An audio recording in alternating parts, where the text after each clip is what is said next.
జగిత్యాల జిల్లాలో దారుణ హత్య జరిగింది. కొడిమాయ మండలం నాచుపల్లిలో 70 ఏళ్ల వృద్ధురాలి హత్య తీవ్ర కలకలం రేపుతోంది. జగిత్యాల జిల్లా కొడిమ్యాల మండలం నాచుపల్లి గ్రామానికి చెందిన PSCS చైర్మన్ మేనేని రాజనరసింహరావు తల్లి 70 సంవత్సరాల ప్రేమలతను గుర్తు తెలియని దుండగులు హత్య చేశారు. ఆదివారం అర్ధరాత్రి సమయంలో ఇంటి సమీపంలోని సిసి రోడ్డుపై ప్రేమలతను బండలతో మోది హత్య చేశారు. అనంతరం మృతదేహాన్ని ఇంటి పక్కనే నీటి కుండీలో పడేశారు. ఈ దారుణ ఘటన గ్రామంలో తీవ్ర కలకలం రేపింది. పాత పగలి హత్యకు కారణమే ఉండవచ్చని అనుమానాలు వ్యక్తమవుతున్నాయి. ఇది యాదృచ్ఛికంగా జరిగినదా లేక మరే కారణం ఉందో స్పష్టత రావాల్సి ఉంది. అయితే మృతురాలి కుటుంబ సభ్యులు గ్రామస్తులు తెలిపినట్లుగా హత్య చేసింది తెలిసిన వారి అయ్యుండొచ్చన్న అభిప్రాయాలు వినిపిస్తున్నాయి. కాగా పోలీసులు ఘటనా స్థలానికి చేరుకుని కేసు నమోదు చేసి దర్యాప్తు ప్రారంభించారు.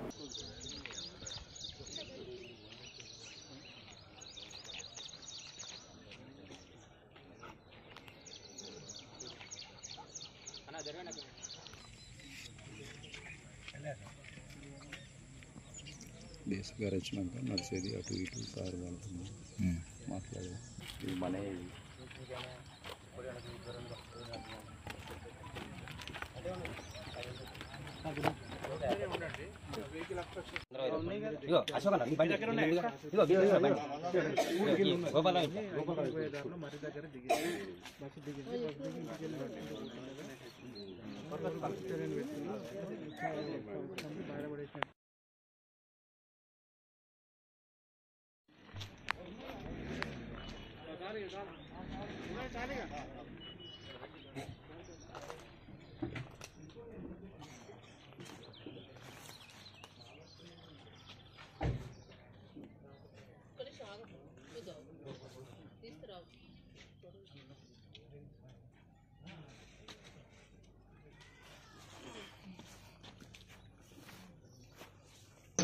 ఈరోజు ఉదయం 8 గంటలకు కొడిమ్యాల మండలం నాచుపల్లి గ్రామంలో Meneni Premalatha 70 years old age ఆమె చనిపోయిందని వాళ్ళ కోడలు మేనేని స్వర్ణలత వచ్చి కంప్లైంట్ చేయగా మేము అటు ఇన్ఫర్మేషన్ ప్రకారం ఇక్కడికి వచ్చినాము. ఇక్కడికి వచ్చి చూడగా దీంట్లో మేనేని ప్రేమలతని ఎవరో గుర్తు తెలియని వ్యక్తులు రాత్రి సమయంలో కొట్టి ఈడ్చుకెళ్ళి బావిలో పడవేసినట్టు అవుపడుతున్నది. దీంట్లో ఇంకా ఫర్దర్గా ఎంక్వైరీ నడుస్తున్నది.